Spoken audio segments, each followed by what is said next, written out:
Welcome to the first video in our course series Build. This one is all about what is exactly a TC. I actually have our job description that we post here in front of me when we actually hire a brand new TC, as this is just kind of the rough responsibilities and what to expect. The TC position is really unique as it offers a lot of flexibility. In the beginning when you're still learning and trying to figure things out, it'll probably be a little bit more of a time commitment. However, as you start getting into the flow and getting really comfortable within the role, you can go on vacation for a week and work remotely from California or New York or wherever you want to go. Makes it a lot easier to go on vacations. We always joke around with our TCs that we're like, we really don't care where you are as long as you're getting the job done. So TC role one, there's an abundance of income that can be brought in with it and a lot of flexibility that fits a busy lifestyle too. Even if you're single or married or have kids, it's a wonderful position because it's remote. If you like to be in the office, there's opportunities for you to be in the office and go into the office. If you're like, hey, I don't want to talk or see anyone, I want to wear sweatpants and work on my computer all day, that's also a perfect fit too. Most TCs are unlicensed versus licensed. We prefer and require that all of our TCs at Avenue Transactions are unlicensed for the main reason of how much flexibility that it actually gives you. Most states have a little bit of a gray area of what a TC can or can't do.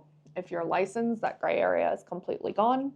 It also really limits you on the opportunity of brokerages and agents that you work with. Some brokerages will say if you're licensed that you cannot work with their agents because it starts to become an insurance liability issue. If you're unlicensed and you're just doing the administrative tasks, then you can work with whatever agent, whatever brokerage. As long as you have their approval to do, the agent's approval to do something, you can move forward in doing it. Stuff like requesting signatures, even drafting amend extends. If you have their approval that what has been drafted is correct, then you're good to go. Gives you a lot more flexibility and a lot more opportunity. All of our TCs, we say we work Monday through Friday. I always joke and we say 9 to 5. Obviously, it's real estate. We're going to kind of get more into the real estate timeline in another video. But there's a lot of things that sometimes will happen after hours or earlier. Again, you have a lot of flexibility with this role. A lot of our TCs have a lot of younger children. So they'll work a little bit earlier in the morning, get things ahead and done day for the schedule. When their kids get up, they kind of have a little bit of reprieve. Or if they go drop them off at school, come back, stuff like that. So we always say we work Monday to Friday. We are not agents. We really, really, really strongly recommend that you do not work weekends. You're getting typically paid a per transaction fee. That is not even 1/10% of what the agent's getting from their commission. All of the work that needs to be done on your end can be done Monday through Friday. We'll kind of get into having that conversation with agents in our launch series when they start having objections to, oh, why don't you work weekends? We'll cover all of that later. Lastly, the actual responsibilities of the job. You are the administrative right-hand man to your real estate agent. There's kind of sections of things that you'll do. If you're working with a buyer or seller, you'll have your checklist for contract to close.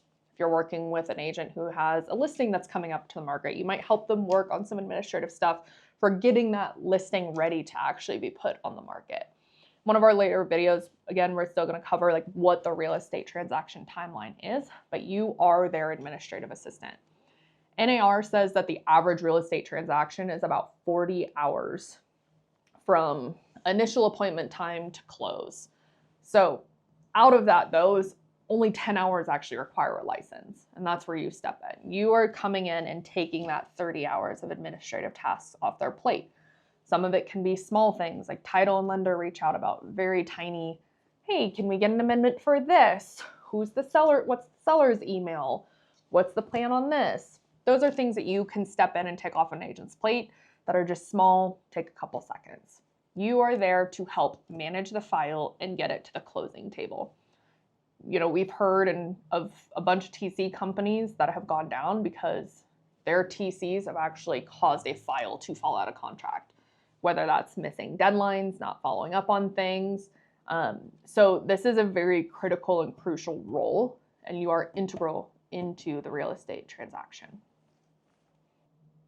Being a transaction coordinator might be a good fit for you if you're highly organized, have a high level of attention to detail. We kind of joke, especially me and Olivia, which I can bring it out. We love our colored pens and Japanese stationery, which I will go to that expo one day. You have a really high level of communication, both written and orally. If I'm being honest, one of my biggest pet peeves of people, if they're not formatting their emails, if you use more than one font, I will come find you. Someone that knows how to be able to prioritize and be adaptable. Everything in real estate is moving, and you're going to have agents that are always 8, 13 out of 10. Everything's an emergency, and being able to know how to prioritize what needs to be handled first, get them calmed down, or get a buyer or seller calmed down, will ultimately help you with this role in the long run. It's also someone that is proactive, not reactive. Again, same kind of concept. You are going to get so finely tuned within this role that you are going to say, that's going to be a problem in 2 weeks. And in 2 weeks, it's going to be a problem. So being able to recognize those things and be on top of it. So if it happens to come your way or know how to do it, you're being proactive on any issues that might arise, which it's a bunch of people working together that don't usually work together. It happens very frequently within real estate. Also someone that likes to engage with people and build relationships. Even if you're a little introverted, which I will raise my hand to this and Olivia will not. She's more extroverted than me. But, the TC role, I wouldn't even say you have to be that extroverted. It's just being able to talk to people. Like some of the relationships that I've built with agents have been so phenomenal over the past couple years, even if I'm a little bit more of a quiet person, that I wouldn't trade any of that for the world. Lastly, I always call this one kind of the Oz effect, being in the background. You're okay with kind of being in the background and not being forward facing because you're kind of the puppet master, your Wizard of Oz. Everything's kind of being done in the background, and it's really cool to see how things kind of pull together as you close out a transaction. So if that sounds like you, then you are in the right place for sure.